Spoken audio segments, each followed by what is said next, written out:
and instead of us going to look for a purpose. So if we just ask, I'm here in service. I would like to be all that I came here to be.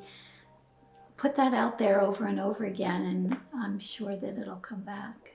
Yeah.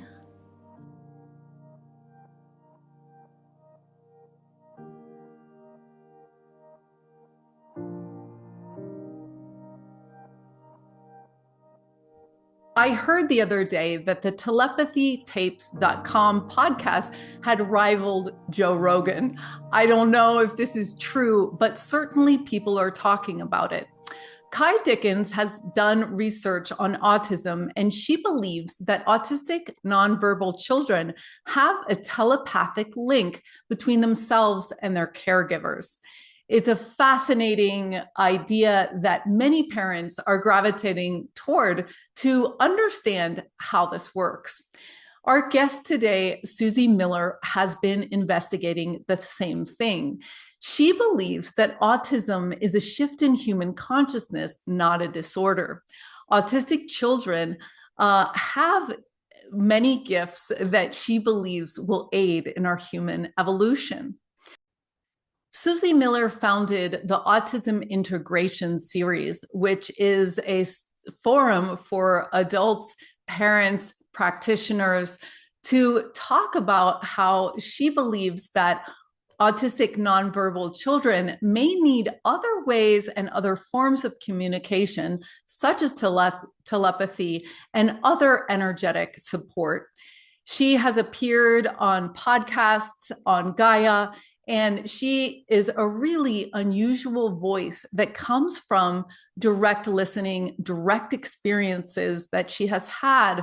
And she's come up with a very fascinating conclusion. In that case, it took a year to have the light body completely reintegrate with the physical body, to the point where he was now able to be, I would say, functionally communicative. So it took that long. And during that year-long process, what was also happening was that there were all kinds of skill sets that I didn't even know I had, or I had forgotten that I had, that came rushing back to the surface. So telepathy was one of those. I was also learning how to use kind of multidimensional kinds of healing techniques that were innate to me, but I didn't know that they were innate to me until this little 4-year-old boy put the key in and, turned. Right when he turned that key, you might say, and opened me up, there was no doubt in my mind that was my purpose. I had the idea that I was going down one particular pathway, and I thought I was going to be a really wonderful speech language pathologist for the rest of my life. And it just kind of like you take a hard right and say, no, this is what you're going to be doing instead. The biggest challenge to living my purpose was really allowing myself to believe it wholeheartedly, so that it could stand up against what other people might shoot down, if that makes sense. So it's one thing to have these experiences with these kids and to hear telepathically and see multidimensionally and all of that. It's another thing to put that information out into the world and have all the naysayers, suggest that couldn't quite be possible, when it, in your heart of hearts that it is. I think it's had tremendous effect on those that I've worked with. So those that I've worked with have benefited greatly from me just stepping into that purpose and not shutting it down. And they've benefited because they understand now, more of who they are.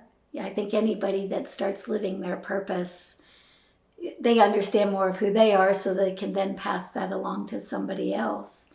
And I think collectively, the world knows that autism isn't what we perceived it to be. So that there's a lot more to these kids and to this population than we might have considered in the past. So from my vantage point, autism is a mismatch between the soul's vibrational expression and our human experience. The soul's vibrational expression for many of these kids is vast. I see them as the new human or a new species, like a new iteration, part of our human evolution, you might say. And so to me, autism is just that whole consciousness coming in and trying to be present in a consciousness that is not quite that yet, but that's what they're here for. I would say simply ask. So if we're looking for the opportunity to find our purpose, I would say simply ask, to really ask, to have that be something that is of interest to you, because I believe that our purposes find us, and instead of us going to look for a purpose. So if we just ask, I'm here in service. I would like to be all that I came here to be. Put that out there over and over again, and I'm sure that it'll come back. So if more of us were living our purpose, the world would be a better place. I mean, we want everybody to be stepping into who they are in truth. And from my vantage point, a lot of the children that are here now are also helping each and every one of us to do just that. What I've learned directly from the kids on the spectrum or those diagnosed with autism is that they have collectively come here to help evolve human consciousness. The capacities that they have, as far as that you might say are associated with oneness or with unity, they already have that. That's already their template. They have a very hard time sometimes expressing that here, because here's not unity yet. But a lot of what they're coming to demonstrate is the skill sets that we all have when we function in a unified field. So children diagnosed with autism have a really challenging time fully being here, and they have repeatedly said that they cannot be here on planet Earth fully embodied, their light and their form together, until here is the frequency of love. And in order to bring us back to the frequency of love, we need to start focusing on what unifies both within ourselves and externally. We need to start focusing on what unifies instead of what separates, divides, creates division. I've had a lot of amazing experiences working with kids diagnosed on the spectrum, and they've taken me into all kinds of worlds and realities. And they use every opportunity to change perspectives, to have somebody in their midst see what is beyond what's the norm, what's right in front of them physically. So one of those experiences that I had was a child that was, I think he was probably 10 or 12 at the time. I was sitting with his mother on a park bench, and he walked over to me, grabbed my hand. When he grabbed my hand, he took me into a different, you might say, a different field of consciousness. This child was nonverbal, spells to communicate, but was nonverbal in the 3D physical world. When he grabbed my hand, my consciousness leaves my body, and the next thing I know, we're in a completely different environment. He's opening a door, and as he opens the door, he says verbally, completely clear, "Welcome to my art studio." And so we're inside this art studio, and he's telling me verbally why he loves art in the 3D world, why he loves making art, why he has his mother send these different pieces of art to different people in his family. He sent pieces of art to me at one point. And so I'm, in this space with him where he's verbally communicating. And all of a sudden he says, my mom wants you. And he starts releasing tension on my hand. My consciousness goes back into my body. I turn my head slowly. His mom's still sitting next to me on the bench, and she says, what's wrong with you? You've been staring like straight ahead for the last 5 minutes. What the heck's going on? And I said, I'm with Jackson. I'm with your son. I'll be back in a minute. She knew me well enough to know that some weird things could be happening, so she didn't second guess that. I went back up, spent time with Jackson until he was done explaining to me some of the things that he wanted me to know, and that he wanted his mother to know, and that he wanted me to share with others. And then he released my hand. My consciousness came back into my body, and he went back to being nonverbal. I've known Jackson for a very long time. Jackson was about 5 years old when I first met him. He's now 16, 17, and we have had all kinds of different experiences throughout our connection with each other. One of them was him taking me with the bench, up into that other realm. As of this year, which is 2024, he has decided that he wanted to verbally communicate. He's been wanting to verbally communicate for as long as I've known him. And at one point I said to him, Jackson, if you can take me into another world and you can completely verbally communicate there, why can't I create a world here where you can verbally communicate here? And he really liked that idea. As of January 2024, he, for whatever reason, decided in that time that he could now verbally communicate in my field. And so his mother picked him up from his day program one day, and he verbally said, Suzy. And we know each other, so she's like, oh my gosh, what's going on? What happened? He spells out, I want to communicate with Suzy. So we've been spending every Monday, the last probably 4 Mondays now, maybe 5 Mondays, and he's verbally communicating. So that's where he is, and it just blows me away. I mean, here's a kid that, I've known for such a long time, and to hear his voice and to have him both telepathically communicate with me, spell to communicate, and verbally communicate now in any one of these sessions is pretty amazing. Riley, the very first child that woke me up when he was 4, is now 27, 28 years old, maybe a little bit older than that. He is still verbally communicating. If you saw him, he would look like an autistic individual as far as his mannerisms and behavior, but is now verbally continues to be verbal. So he kind of set the energy, he set the stage for all of this. And Jackson is, you might say, landing all of that energy and bringing that into the forefront so that anybody who wants it can benefit from it. The collective consciousness of the children has been another voice in my ear for many years at this point. And we're at a time in human history, right here, right now, where those higher states of consciousness that these kids have been bringing can now land. They can manifest in this world at this time, which means that we're going to start taking on all the skill sets or many of the skill sets that are associated with unity consciousness. So in unity consciousness, telepathy makes a whole lot of sense because there's no separation, there's no division.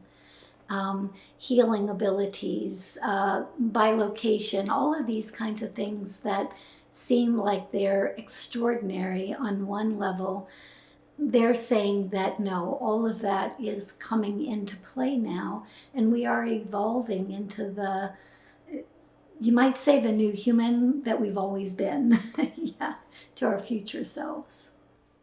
So around the theme of unity consciousness, as we start moving out of separation consciousness and and into unity consciousness, we're going to be experiencing all kinds of different skill sets that have always been ours, but quite frankly have been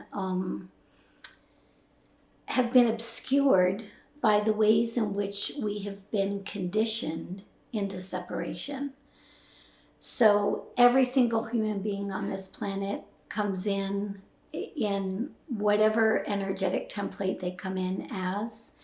They are all here to support the collective unification of humanity. And as that energy rises, as that template of unity consciousness rises, what we notice is we begin to lose those parts of ourselves that have created separation or divisiveness. We lose our ego mind identities. And we are seeing that right now in human history. So you can say all of the stuff that's coming up in the outer world or out in the 3D world, all the divisiveness, all the separation, all that energy. The kids said a long time ago, I think it was back in 2016, that the underworld had closed. And when they said the underworld had closed, I asked them what that meant.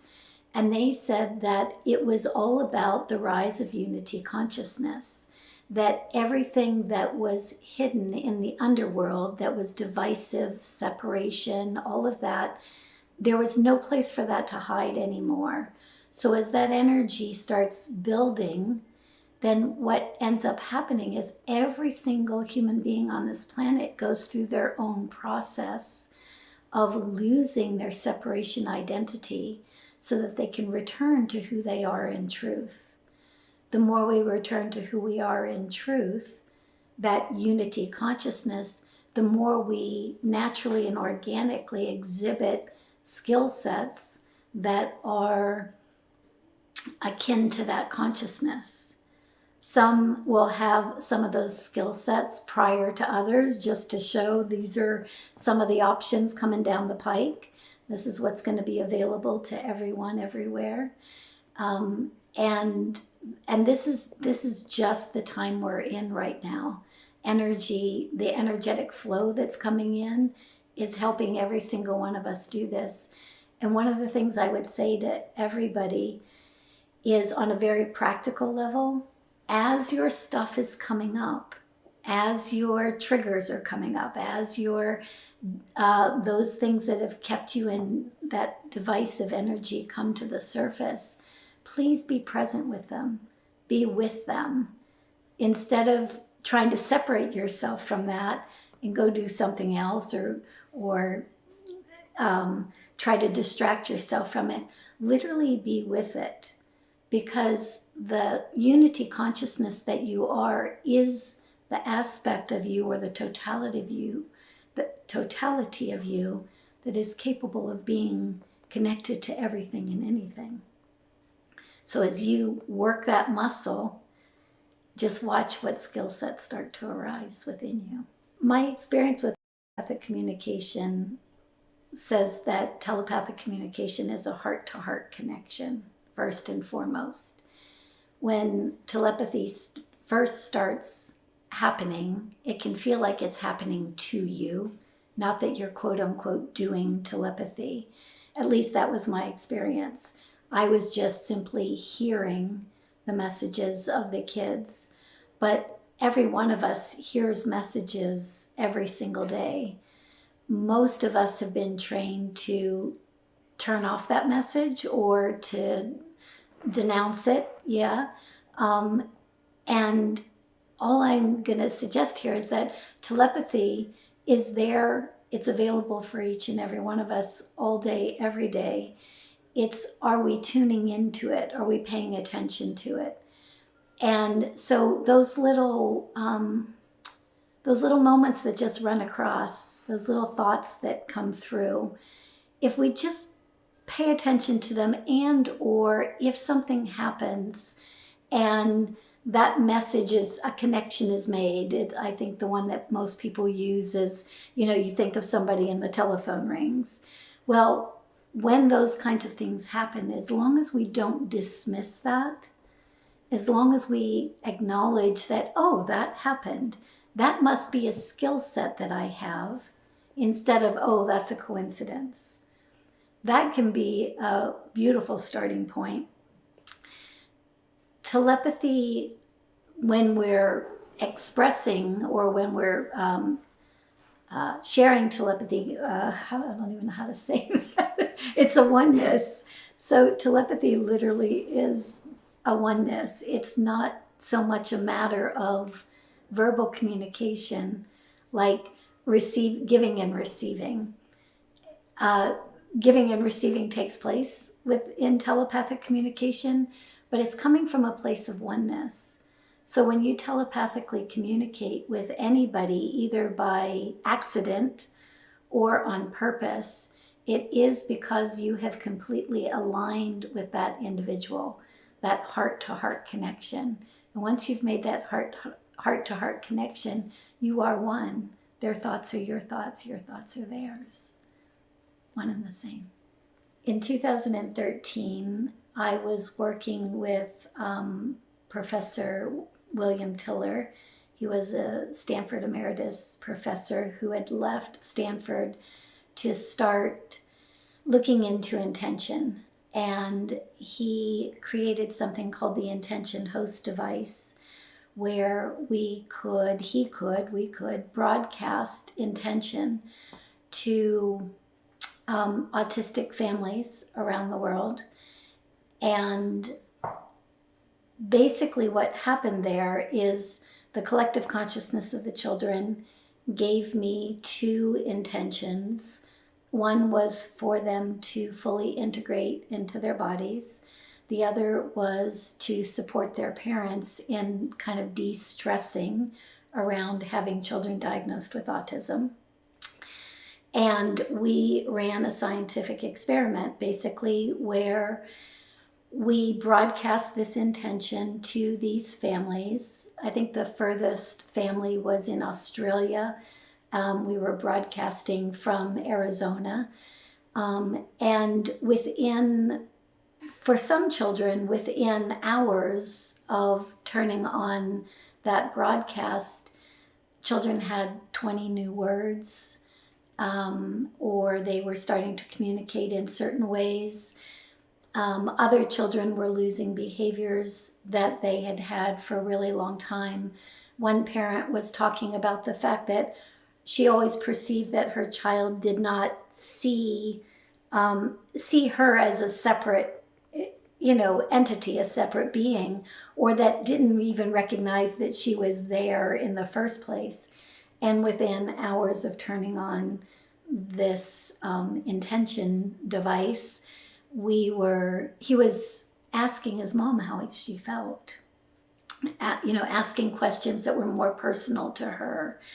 So that experiment, we lasted 3 years. We did 3 different groups of children, and it was robustly successful, as Bill Tiller would say.